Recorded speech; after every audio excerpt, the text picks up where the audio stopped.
What is the best way to build muscle? A calorie surplus or maintenance? Well, the truth is that what's best for you depends on a couple of different factors, and getting this wrong could lead to gaining extra fat or minimizing your muscle growth. In this video, we're gonna talk about if you personally need to be in a calorie surplus or maintenance, how to actually implement what your calorie goal should be, and how to track progress so that you know you're on the right path. Look, if you get value from this video at any point, can you please hit that like button, because then this video will stop getting sent to your Aunt Karen who wants to lose those last 5 pounds and get sent to more guys like you who want to build muscle. Thanks, I really appreciate that.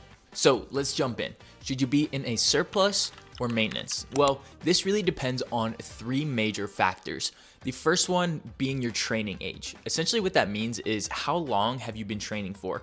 And I want to put a little bit of asterisk on that, because it's not just how long you've been training, but how long you've been training with a really strong routine. That's the difference of just working out your own when you don't really know a whole lot versus working out with a personal trainer or a strength coach who can really guide you and you know that your routine is really dialed in. This also takes into account how long you've been training for this specific goal. If your initial goal was weight loss and your training looked very different, or you were training some kind of cardio like running or biking or swimming, well, I'm talking about muscle building specifically. How long have you been focused on hypertrophy training? Because if your training age is pretty high, meaning that you've been training really dialed in for a long period of time, you probably want to edge more towards that surplus side versus maintenance. For somebody who hasn't been training that long, or maybe you've been training for a while, but it hasn't really been that dialed in, you've kind of just started to really know what to do in the gym and feel like your workouts are really challenging and pushing you, then I would say your training age is a little bit lower. My cutoff tends to be around 3 to 5 years. So 3 to 5 years of really intense dialed in training with good nutrition, that would tell me that your training age is pretty high and you need to lean towards the surplus side. If you're on that lower end, or maybe your training wasn't super dialed in, or you're below that 3 years, then you could probably get away with a maintenance, assuming these next 2 factors follow suit with that as well.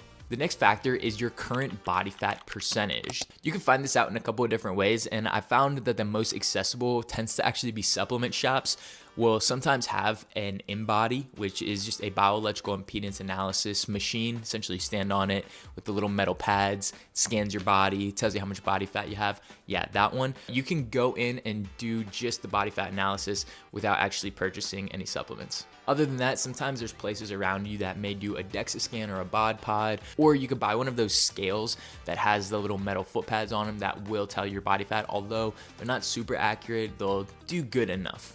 So if your body fat is pretty low, and pretty low in my eyes is probably between 12 and 14%, in that range or below, I would lean towards putting you into a calorie surplus, just because you don't have additional body fat to support the energy that it requires in order to build muscle. If you're above that 14% mark, you most likely can be in maintenance and still be building muscle. Again, it also depends on your training age. So combining your training age with your body fat percentage will lead us into factor number 3, which is, are you detrained? Essentially what being detrained means is that in the past you were more muscular than you currently are. If you had trained really hard and maybe you slacked off for a while, you weren't really focused on this goal, or maybe you're focused on another goal for a while, maybe you lost a little bit of muscle mass, then you will actually gain muscle mass pretty fast, and that would push me more towards being in calorie maintenance versus calorie surplus. If you've been working hard for a long period of time without any recent break that you've lost muscle, then I would lean more towards the surplus side. So combining these 3 factors is probably the hardest part of this whole video. If you have a low training age and a higher body fat percentage, you can most likely just go with maintenance. If you have a lower body fat percentage and or you have a higher training age, then I would probably lean more towards a surplus so that you can get in that extra energy that it requires in order to build muscle. That third factor, being detrained, is kind of its own situation. So again, if you're detrained, then you probably can get away with a little bit closer to maintenance. Whereas if you're not detrained, then take the other 2 factors, determine where you need to be, and then I would lean a little bit more towards a surplus side. If you guys have any questions about that first process, which is easily the hardest part this whole video is going to go through, then put it in the comments below and I'll get back to you with where I think that you should be. Okay, so how do we implement a proper calorie surplus or maintenance once we discover what our requirements are? The first thing we're gonna use is we're just gonna use an online calorie calculator. And I know this sounds like a cop-out, but this is what your tracking app does when you set it up. And this is what I do with all the clients that I work with when we first get started, because it's a great way to get a good estimate, and then we can always adjust on the back end. My favorite calculator is literally just calculator.net. If you Google search the calorie calculator, it will look something like this. You can add in all of your demographics, so your age, gender, height, weight, and the hardest part is determining what your activity is.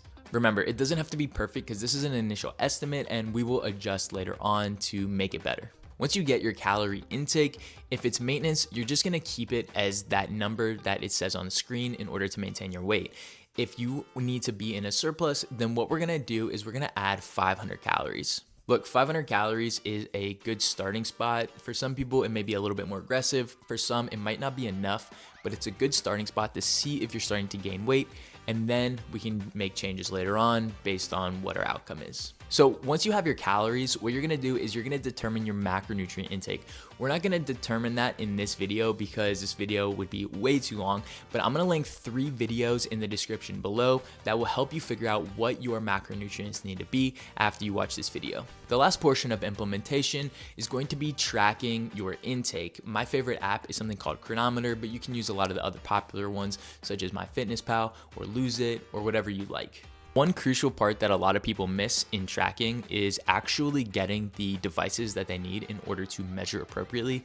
Really, all that is a food scale, and it will also be helpful to have measuring cups and measuring spoons. Once you have all these, you can begin tracking your intake within your app, and then you can start adjusting your intake so you can get pretty close to your goals. I usually say if you're about within 10% of your goal, whether over or under, then you're probably in a good spot. The third portion of this process is tracking your progress.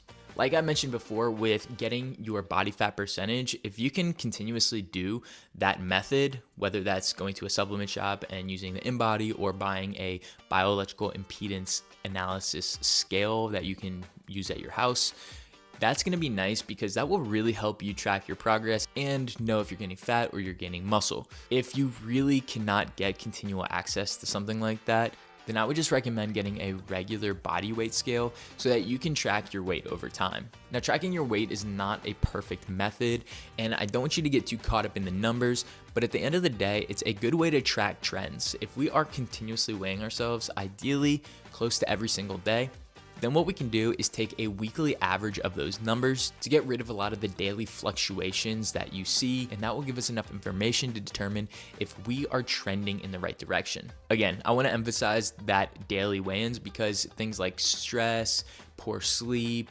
extra strenuous exercise, or poor hydration status will greatly affect not only just your weight, but also if you have one of those fancier scales that does your body fat, it will affect those numbers too. So we need to get rid of those daily fluctuations so that we can actually get an idea of the direction that we're trending in. Once we track our progress, that will allow us to determine if we need to change our approach. If you find that you're not really gaining anything or getting stronger, then we might need to add some additional calories. If you're trending way too fast, gaining way too much weight, and some of it seems to be fat mass, then what we need to do is we need to pull back the calories and maybe get a little bit closer to what our maintenance should be. At the end of the day, besides maybe a really good training program, calorie intake is the most important aspect of building muscle and consistently seeing growth. But it's not the only thing that you need to be focused on if you really want to maximize the gains that you're getting. So I need you to go watch this video and watch the rest of the Build Muscle playlist because it's going to give you everything that you need to know in order to build muscle and do it fast and maximize your potential. So check it out and I'll see you over there.